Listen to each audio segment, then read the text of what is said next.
Hello guys, welcome to the कोंडे। तो आज हमारे सामने यहाँ पे टेक्स मैको रेल का स्टॉक है यहाँ पर।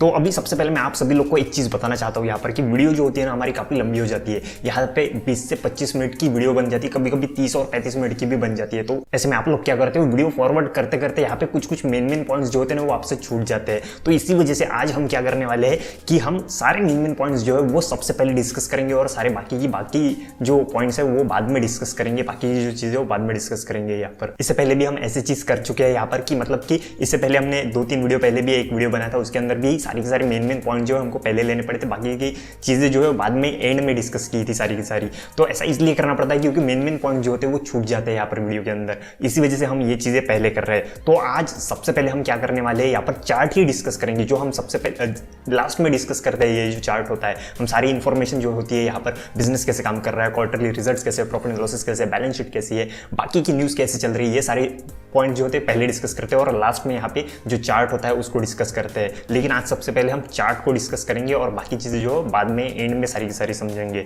लेकिन एक बात समझ लो आप लोग कि आज जो चार्ट है ना वो भी यहाँ पे न्यूज़ बेस्ड है, मतलब कि पिछले 1 साल के अंदर कैसे कैसे न्यूज़ आई और कैसे कैसे इसने काम किया उसके ऊपर सारा का सारा चार्ट है। लेकिन अभी सबसे पहले एक बात ये भी समझ लो कि हम यहाँ पे सीरीज चला रहे हैं, यहाँ पर नवंबर दिसंबर सीरीज, जिसके अंदर स्टॉक जो है वो रेलवे से रिलेटेड है सारे के सारे। इससे पहले हम यहाँ पर अक्टूबर नवंबर सीरीज भी चला चुके हैं जिसके अंदर डिफेंस से रिलेटेड सारे के सारे स्टॉक्स है। यहाँ पर हमें बजट आने से पहले और भी 3-4 ऐसे ही सीरीज चलानी है यहाँ पर, जैसे कि फॉर एग्जांपल इंफ्रास्ट्रक्चर की हो गई, उसके बाद में फिनटेक की हो गई, लीकर की हो गई, ये सारे के सारे जो है ना हमको सीरीज तैयार करनी है। इससे रिलेटेड, इस सेक्टर से रिलेटेड, इंफ्रास्ट्रक्चर हो गया, रेलवेज हो गया, लीकर हो गया, इससे रिलेटेड वीडियोस बनाने हैं और अच्छे खासे स्टॉक्स जो होते हैं उनके ऊपर स्टडी करनी है बजट आने से पहले।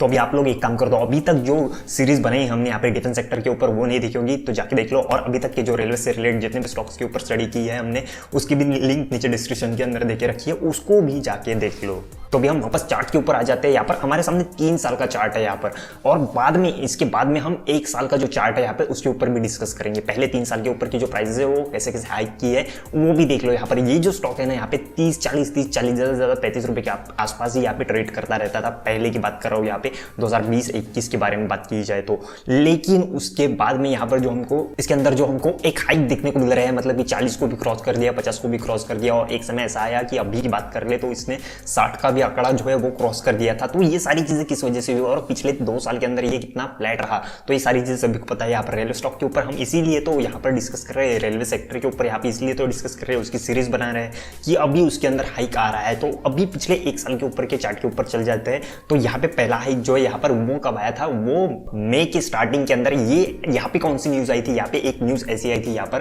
कि कंपनी को 6,500 करोड़ का यहाँ पे ऑर्डर मिला था, वो रेलवे की तरफ से। किस चीज के लिए, यहाँ पे वैगन्स बनाने के लिए, 20,000 वैगन्स। यहाँ पे न्यूज कैसी थी, यहाँ पर सबसे पहले ये चीज में समझ लो, यहाँ पे 90,000 वैगन्स बनाने के लिए यहाँ पे ऑर्डर्स निकाला जा चुका था गवर्नमेंट की तरफ से, उसमें से 20,000 वैगन जो है इसको कंप्लीट करने 3 साल के अंदर। ये न्यूज यहाँ पर जब आई, 6,500 करोड़ का इसको ऑर्डर मिला, तो ये सडनली यहाँ पे हाइक कर गया। कितने रुपए से, यहाँ पे सीधा 40 रुपीज से एकदम से यहाँ पे 50 का भी आंकड़ा क्रॉस कर दिया, इसने 57 के आसपास चला गया था। उसके बाद में जो है ना हमको थोड़ा सा डाउनफॉल यहाँ पे देखने को मिला। किस वजह से, ऐसा नहीं था यहाँ पर कि न्यूज जो थी यहाँ पे फेक थी या फिर कुछ ऐसी चीज हो गई यहाँ पर कि न्यूज के बजाय यहाँ पे बहुत ज्यादा हाइक कर गया था। यहाँ पर जो न्यूज थी उसके बजाय यहाँ पर बहुत ज्यादा हाइक कर गया, मतलब कि क्या, यहाँ पर न्यूज कम थी और यहाँ पे हाइक ज्यादा कर गया, ऐसी चीज भी नहीं हुई थी।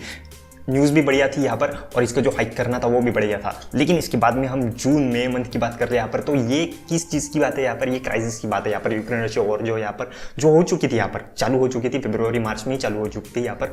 लेकिन उसका जो है मार्च मंथ के बाद जो दूसरा इंपैक्ट पड़ा था वो जून और मई के मंथ में पड़ा था यहाँ पर, एंड में यहाँ पे बात कर रहा हूँ मैं यहाँ पे। तो ये जो सारी चीज़ें वो किस वजह से थी यहाँ पर, ऐसा नहीं कि ये यहाँ पे टेक्स मैको ही गिरा था, रेलवे सेक्टर ही गिरा था, यहाँ पे सभी चीज़ें गिरी थी यहाँ पे जून मंथ के अंदर। तो इस वजह से ये थोड़ा सा ना डाउनफॉल कर गया था। उसके बाद में ये यहाँ पे अप्स एंड डाउन से यहाँ पे चलते रहे इसके, और जो रेलवे से रिलेटेड जो न्यूज आती रही उसकी वजह से यहाँ पे ये अप्स एंड डाउन होता रहा यहाँ पर। उसके बाद में यहाँ पे 65 का हाइक क्यों किया इसने, ये नवंबर मंथ की बात है। यहाँ पर रेलवे से रिलेटेड जो भी न्यूज आ रही है, जो भी डिसीजन हो रहे हैं, उसमें यहाँ पे सारे के सारे यहाँ पे जो स्टॉक्स है रेलवे से रिलेटेड वो हाइक कर रहे हैं यहाँ पर। कि मतलब कि यहाँ पे भेल से रिलेटेड कोई न्यूज हो यहाँ पर तो यहाँ पे टेक्स मैको भी हाइक करने लग रहा है यहाँ पर। यहाँ पे BML से रिलेटेड कोई बात हो, यहाँ पे कोई और हाइक करने लग रहा है यहाँ पर। मतलब कि पूरा अगर एक किसी कंपनी के फायदे की बात है यहाँ पर, लेकिन वो रेलवे से रिलेटेड है यहाँ पर, तो वो सारे के सारे यहाँ पे रेलवे स्टॉक्स हाइक कर रहे हैं यहाँ पर। तो अभी टेक्स मैको के पीछे यहाँ पे रीजन क्या है कि नवंबर मंथ में यहाँ पे क्या हुआ था यहाँ पर, तो वो थी यहाँ पे न्यूज़ की 5,000 करोड़ का गवर्नमेंट टेंडर निकालने वाली है। किस चीज़ के लिए? यहाँ पे व्हील्स के लिए, जो रेलवेज के लिए व्हील्स लगते हैं उसके लिए।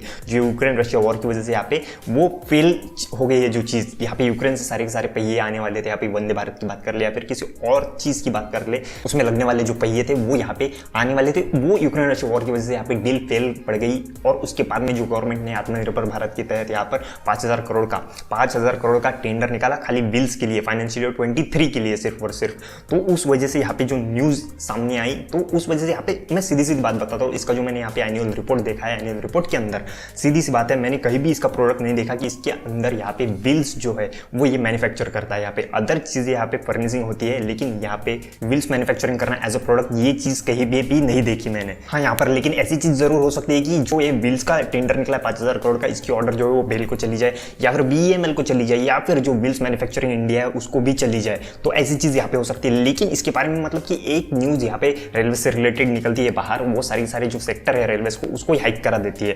तो इस चीज़ को ध्यान में रखना बहुत जरूरी है। जैसा कि ये जो हाइक था यहाँ पर मई या जून महीने के अंदर जो न्यूज़ आई थी, उसका जो था यहाँ पे 6,500 करोड़ का यहाँ पे ऑर्डर मिला था। ऑब्वियसली इसको हाइक करना यहाँ पे अलग बात है, 20,000 वैगन्स का ऑर्डर। लेकिन उसके बाद में यहाँ पे इसको भी यहाँ पे मतलब इससे रिलेटेड न्यूज़ ये है या नहीं, लेकिन 5,000 करोड़ का यहाँ पे गवर्नमेंट ने टेंडर निकाला है रेलवे व्हील्स का, उसकी वजह से इसको हाइक कर जाना ये अलग बात है यहाँ पर। और दूसरी चीज़ यहाँ पे कि ये जो है यहाँ पे अपसाइड मूव करने के बाद 65 रुपीज़ के ऊपर अपसाइड मूव करने के बाद उसके बाद में अभी इसके अंदर जो डाउनफॉल देखने को मिल रहा है, ये एक ही सेक्टर में नहीं हो रहा है, यहाँ पर बाकी सारे सेक्टर्स में हो रहा है। रेलवे हो, डिफेंस हो, इसके अंदर 52 वीक्स के हाइस को टच करने के बाद यहाँ पे सारी चीज़ें होती है कि यहाँ पे प्रॉफिट बुकिंग भी होती है और उसके बाद में जो क्राइसिस होते हैं उसका भी इफेक्ट यहाँ पे पड़ता है। तो अभी वही मंथ चल रहा है यहाँ पर, दिसंबर एंड की बात कर ले, जनवरी स्टार्टिंग की बात कर ले, जब तक बजट सामने नहीं आ जाता यहाँ पर, तब तक यहाँ पे जो होता है मार्केट के अंदर वो एक नो ट्रेडिंग मंथ या इन्वेस्टमेंट मंथ भी ऐसे कह सकते हैं, या फिर बहुत ही कदम फूक के यहाँ पे ट्रेडिंग या इन्वेस्टमेंट करनी पड़ती है। ये 2 मंथ होते हैं यहाँ पर, दिसंबर एंड और जनवरी स्टार्टिंग। उसके बाद में सारे डिसीजंस लेना बहुत बढ़िया बात होती है। तो अभी इस चार्ट को रखते हैं बाजू में, और भी मिनिमम पॉइंट्स है जिसके बारे में हमको डिस्कस करना है यहाँ पर, कि मतलब कि जो इसकी ऑर्डर बुक है वो 10,000 करोड़ की है। जैसे मैंने शुरुआत में कहा था 6,500 करोड़ का इसको ऑर्डर मिला है यहाँ पर जून मंथ में, उसको मिला के यहाँ पे टोटल 10,000 करोड़ की वैल्यू वाली इसकी ऑर्डर बुक बन चुकी है अब तक की। तो अभी इसको ना थोड़ा सा एक अलग एंगल से देखते हैं यहाँ पर, कि मतलब कि अब तक जो है कंपनी को बहुत छोटे छोटे पार्ट्स में ऑर्डर दिया करते थे। गवर्नमेंट की बात कर ले, अदर साइड की बात कर ले, तो अभी इनका जो कहना है यहाँ पर कि एक गवर्नमेंट जो है यहाँ पे बहुत बल्कि ऑर्डर दे रहा है यहाँ पर, कि मतलब कि अगले आने वाले 3 से 4 साल के हिसाब से ऑर्डर दे रहा है। यहाँ पर 6,500 करोड़ की ये जो ऑर्डर मिली है यहाँ पर, ये आंकड़ा कंफ्यूज मत करना है। यहाँ पे 64,500 मिलियन इस टाइप का ये आंकड़ा है यहाँ पर। इसको अगर कन्वर्ट कर दिया है करोड़ में यहाँ पे, तो 6,450 करोड़ का आंकड़ा यहाँ पे बनता है। 20,000 वैगन्स की इसको ऑर्डर मिली है, अगले 39 मंथ्स में इसको कंप्लीट करके देनी है, यानी कि 3 साल 3 महीने के अंदर।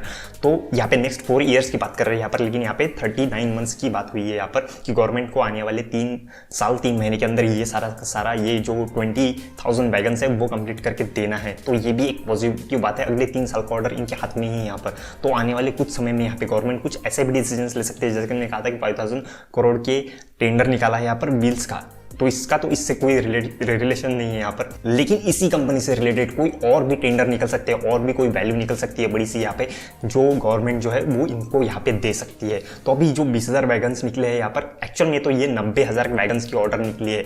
मतलब गवर्नमेंट को टोटल 90,000 वैगन्स चाहिए 2025 से पहले। तो यहाँ पर बहुत सारी अलग अलग कंपनी, जैसे कि हमने यहाँ पे टीटागढ़ वैगन्स के ऊपर भी वीडियो बनाया है, वो भी टीटागढ़ वैगन्स जो है यहाँ पे वैगन्स के साथ साथ मेट्रो भी डेवलप करती है यहाँ पर, लेकिन उसको भी कुछ ऑर्डर्स गए यहाँ पर। साथ ही साथ 20,000 जिस कंपनी की जैसे जैसे कैपेसिटी होगी, जितना वो डेवलप कर सकते हैं यहाँ पे, जितना वैगन्स बना सकते हैं, उस हिसाब से उसको ऑर्डर दी गई है ये गवर्नमेंट के थ्रू ही। तो इनका 20,000 कैपेसिटी बनाने का 20,000 वैगन्स बनाने की कैपेसिटी है, तो इसको 20,000 वैगन्स बनाने की कैपेसिटी वाला ही ऑर्डर दिया गया है। तो ये सारी चीज़ इसके अंदर हो रही है। तो आने वाले समय में कुछ और भी अच्छी चीज़ हो सकती है। इसकी ऑर्डर बुक जो आज 10,000 करोड़ की हुआ, अगले साल 15,000 करोड़ की भी हो सकती है। इस तरीके से गवर्नमेंट से ऑर्डर मिल सकते हैं, ना कि सिर्फ गवर्नमेंट के ऊपर ही यहाँ पे डिपेंड रहना है। इन लोग को यहाँ पे एक्सपोर्ट भी करना है। इस एक्सपोर्ट से रिलेटेड जो चीज़ है यहाँ पे, इसके CMD के बारे में हम बात करेंगे वीडियो के एंड में, कि उन लोग का यहाँ पे फ्यूचर प्लानिंग कैसा है यहाँ पर, कि आने वाले समय में यहाँ पे मेक इन इंडिया के तहत सारी चीज़ें यही बनानी है, यही यूज़ करनी है, और साथ ही साथ एक्सपोर्ट भी करनी है। ये दोनों चीज़ें यहाँ पे बहुत मेन है। ऑर्डर्स कहाँ से मिलते हैं और आने वाले समय में ऑर्डर्स और कितने मिल सकते हैं, तो इन चीज़ों पर भी हमको फोकस करना है, ना कि सिर्फ अफवाहों पर। जैसे कि 5,000 करोड़ के टेंडर के ऊपर जैसे व्हील्स है, जो ये चीज़ बनाती ही नहीं है, उससे रिलेटेड हम क्यों यहाँ पे उस प्राइस को हाइक होता हुआ देखे और उसके अंदर इन्वेस्ट करे, ये सबसे मेन चीज़ होती है यहाँ पर। जैसे कि पिछला वीडियो मैंने बनाया था यहाँ पर, कौन सा था वो, कॉन्कर के ऊपर। लैंड लीज पॉलिसी से रिलेटेड कोई चीज़ हुई नहीं थी यहाँ पर कॉन्कर के रिलेटेड। यहाँ पे बाकी चीज़ों के लिए वो फायदे की थी, मतलब कि जो प्राइवेट कंपनीज थी यहाँ पे कंटेनर्स वाली, उनके लिए वो फायदे की चीज़ थी। लेकिन यहाँ पे हाइक कौन कर गया था, यहाँ पे कॉन्कर हाइक कर गया था। उसको एक्चुअल में समझा करो, न्यूज़ जो होती है एक्चुअल में समझा करो, उसके बाद में सारे डिसीजंस लिया करो। तो ये सारी की सारी जो है ना मेन चीज़ें हो गई जो मुझे वीडियो की शुरुआत नहीं समझानी थी, जो कि आप बीच बीच में जो होता है वो गैप देते देते वीडियो देखते हो, फॉरवर्ड करते करते देखते हो, तो उस वजह से सारी मेन चीज़ें छूट जाती है। तो अभी ना ये सारी चीज़ें समझ ली ना आपने, अभी इसके बिजनेस के बारे में, एक्चुअल बिजनेस क्या है और फाइनेंशियल स्टेटमेंट वो समझ लो यहाँ पर। तो इसका बिजनेस कैसे कैसे क्या है और कैसे कैसे ये ऑपरेट होता है, कैसे कैसे बिजनेस यूनिट्स है, क्या क्या प्रोडक्ट्स है और कैसे कैसे प्रोडक्ट रेवेन्यू शेयर है यहाँ पर, प्रोडक्ट रेवेन्यू मिक्स जो है उसको भी समझ लो यहाँ पर। तो सबसे पहले इसके प्रोडक्ट्स के बारे में समझ लो। एक ही प्रोडक्ट के अंदर बहुत सारी चीज़ें यहाँ पर, जैसे कि आप लोग देख रहे हैं इसके सब पॉइंट्स भी होते हैं। आपको हर बार कहता हूँ मैं, यहाँ पे फाइनेंशियल स्टेटमेंट हो या फिर प्रोडक्ट्स हो, इसके मेन पॉइंट्स मत पढ़ा करो यहाँ पर, सिर्फ उसके सब पॉइंट्स भी होते हैं उसको भी पढ़ा करो यहाँ पर। खास करके मैं फाइनेंशियल स्टेटमेंट जो होता है ना उसके अंदर कहता हूँ ये चीज़। लेकिन अभी हम यहाँ पे बिजनेस की यूनिट्स के बारे में बात कर ले, रोलिंग स्टॉक की बात होगी, ट्रैक्शन एंड कोचिंग की बात होगी, रेल बीसी की बात होगी, स्टील फाउंड्री की बात होगी। रोलिंग स्टॉक जो है उसके अंदर क्या क्या आता है, commodity specific wagon for bulk transportation, special purpose new design freight wagon, उसके बाद में कंटेनर फ्लैट वैगन्स, बहुत सारी चीजें हैं। डिफेंस इक्विपमेंट वैगन्स जो होते हैं, कार कैरिंग वैगन्स जो होते हैं, हाई कैपेसिटी पार्सल वैगन्स जो होते हैं, ये सारी चीज़ इसके अंदर आती है। और यही एक रोलिंग स्टॉक के अंदर ये सारी चीज़ें बनाती भी है। उसके बाद में ट्रैक्शन एंड कोचिंग की बात आती है, लोको शेल्स की बात आती है, लोको शेल्स के अंदर लोको अंडर फ्रेम्स जो होती है उसके, फिर उसके कंपोनेंट जो होते हैं, ये सभी की तरीके की इसकी चीज़ें मैन्युफैक्चर करती है यहाँ पर। लेकिन यहाँ पे कहीं भी मैंने जैसे कहा था कि इसका बिल्स से रिलेटेड, बिल्स मैन्युफैक्चरिंग करना, ऐसी चीज़ इसके अंदर कहीं भी होते हुए मैंने देखी नहीं है किसी भी सब पॉइंट्स के अंदर, या फिर जो बिजनेस यूनिट्स है उसके अंदर जो सब पॉइंट्स है वो भी पढ़े मैंने यहाँ पर। तो बिल्स मैन्युफैक्चरिंग जैसी चीज़ यहाँ पे नहीं होती है। तो हो सकता है यहाँ पर ये जो है वो आउटसोर्सिंग करती हो बिल्स की। तो मैंने इसलिए उस बिल्स वाली न्यूज़ के ऊपर ज़्यादा फोकस किया यहाँ पर कि किस तरीके से वो फॉल्स न्यूज़ हो सकती है इस स्टॉक के लिए। मतलब कि न्यूज़ बेस्ड एकदम से हाइक कर जाना ये बराबर बात नहीं है। उसके बाद में रेल ईपीसी की बात आती है यहाँ पर। रेल ईपीसी के अंदर रेलवे मेन लाइन ट्रैक हो गए, रेलवे मेन लाइन सिग्नलिंग हो गए, रेलवे मेन लाइन टेलीकॉम्स हो गए, इस तरीके की सारी चीज़ें जो होती है यहाँ पर जो ऑपरेट की जाती है ऑपरेटर के थ्रू। आप सभी लोग को पता होगा यहाँ पर ट्रैक्स जो होते हैं कैसे ऑपरेट की जाती है। उसके बाद में स्टील फाउंड्री जो उसके अंदर सारी सारी high speed bogies, conquer bogies हो गई यहाँ पर, माइनर ड्राफ्ट गियर्स हो गए, फॉलोअर ब्लॉक्स हो गए, ड्रॉ बार्स हो गए, ये सारी डिफेंस से रिलेटेड। फिर यहाँ पे हाइड्रो पावर प्रोजेक्ट्स हो गए, स्टील प्लांट्स हो गए, ये सारी चीज़ें इसके अंदर होती है। मैंने इसके अंदर भी यहाँ पे ढूंढा कि यहाँ पे कोई भी होगा, यहाँ पे जैसे बोगीज हो गया, हाई स्पीड बोगीज बना रहे हैं यहाँ पर, बोगीज बनाते हैं तो बिल्स भी तो लगते हैं ना यहाँ पर। तो लेकिन ऐसे बिल्स वाली बात नहीं हुई यहाँ पर।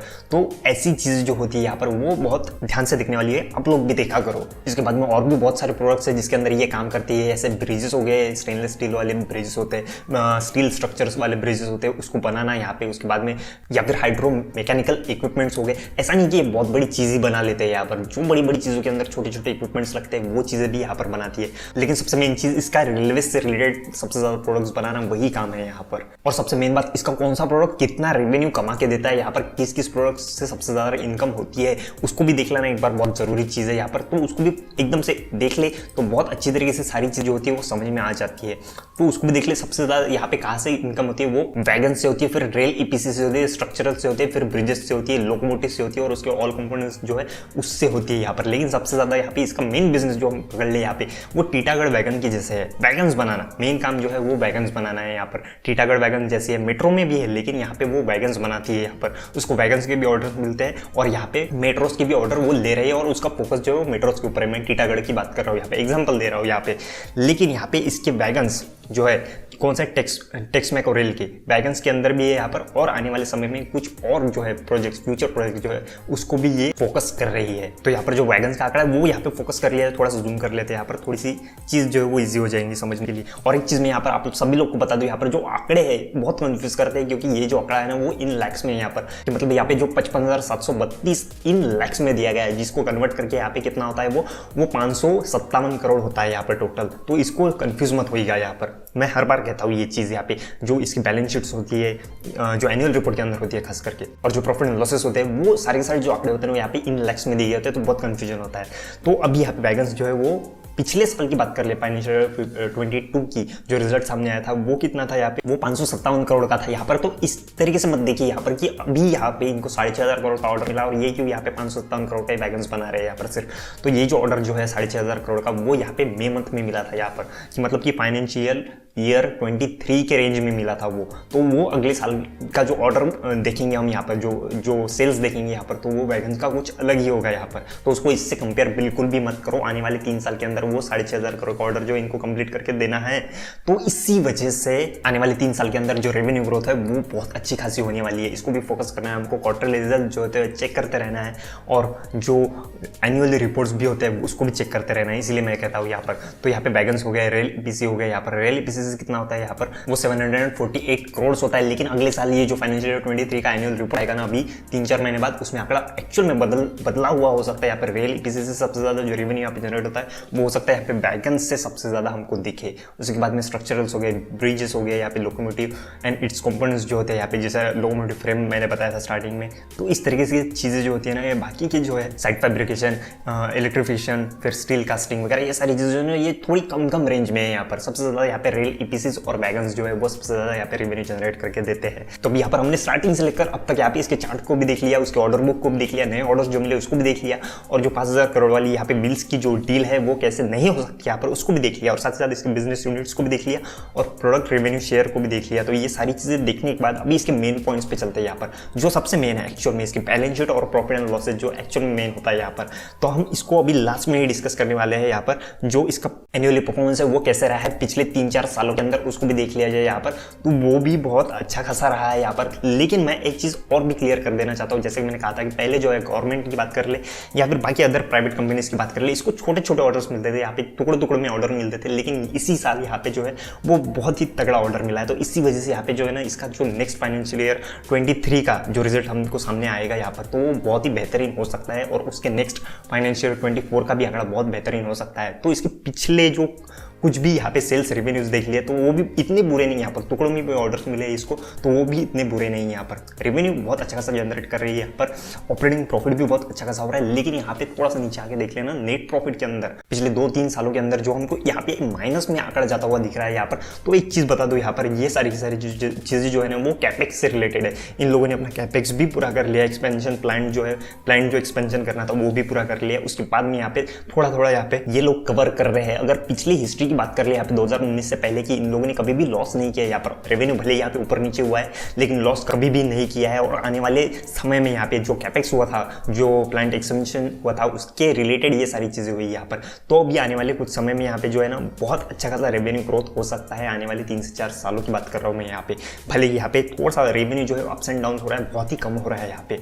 तो इस चीज को भी ध्यान रखना है कि धीरे धीरे जो है ये ट्रैक पे आ रही है ये कंपनी, वापस से बहुत अच्छा खासा काम इसको मिल सकता है। लेकिन एक तरीके से एक चीज को भी हमको ये भी देखना है यहाँ पर कि जो अप्स एंड डाउन इसके अंदर चल रहा है, जो news based ups and down चल रहा है, उसको भी ध्यान में रखना है कि मतलब कि न्यूज जो आती है वो रेलवे सेक्टर से रिलेटेड आती है, और रेलवे सेक्टर से रिलेटेड जितने भी स्टॉक्स है वो हाइक कर जाते हैं।